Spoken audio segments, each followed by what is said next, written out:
Hi అండి, welcome back to my channel Navya vlogs 2025. ఈరోజు మనం సింపుల్గా ప్రాన్స్ కర్రీ ఎలా చేసుకోవాలో చూసేద్దామా. చాలా ఈజీ అండి.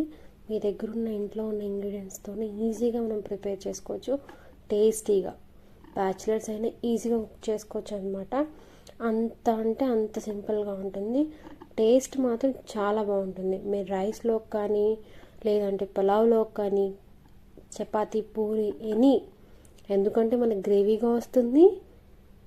ప్రాన్స్ కర్రీ కాబట్టి మనకు నాన్ వెజ్ ఐటమ్ కాబట్టి దేంట్లోగానే తినచ్చు. అండ్ చాలా సింపుల్. ఆ ప్రాసెస్ ఎలాగో ఇప్పుడు నేను చూపిస్తాను, ఆ ప్రకారం మీరు చేసుకోండి.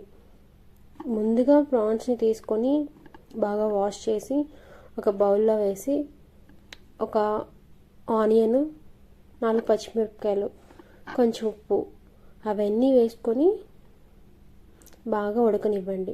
రొయ్యల్లో వాటర్ అనేది కాస్తంత ఇలా బయటకు వచ్చేయాలన్నమాట. మొత్తం బయటకు వచ్చేస్తుంది.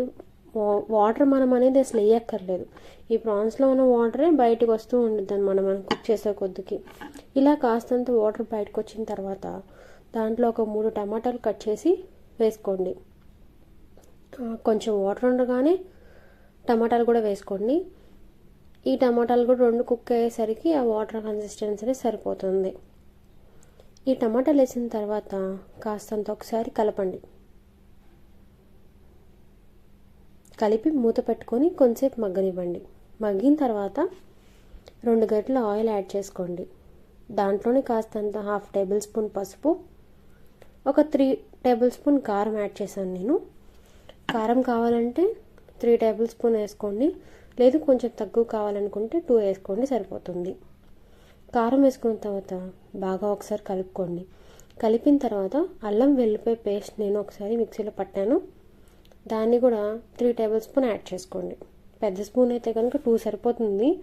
స్మాల్ సైజ్ స్పూన్ అయితే కనుక 3 వేసుకోండి. అల్లం వెల్లిపాయ పేస్ట్ కూడా వేసిన తర్వాత మొత్తాన్ని బాగా మిక్స్ చేసి ఒక గ్లాస్ వాటర్ని యాడ్ చేయండి. గ్లాస్ వాటర్ని యాడ్ చేసిన తర్వాత దాన్ని బాగా కుక్ అవ్వనివ్వండి. మధ్యలో ఒకసారి మూత తీసి కొత్తిమీరను కూడా యాడ్ చేసుకొని మళ్ళీ ఒకసారి బాగా కలుపుకొని కొంచెం ఆ పులుసు అనేది దగ్గర పడేంత వరకు కొంచెం మగ్గనివ్వండి. అంతేనండి, వేడి ప్రాన్స్ కర్రీ రెడీ. టేస్ట్ చేసి ఎలా ఉందో చెప్పండి. Thank you for watching.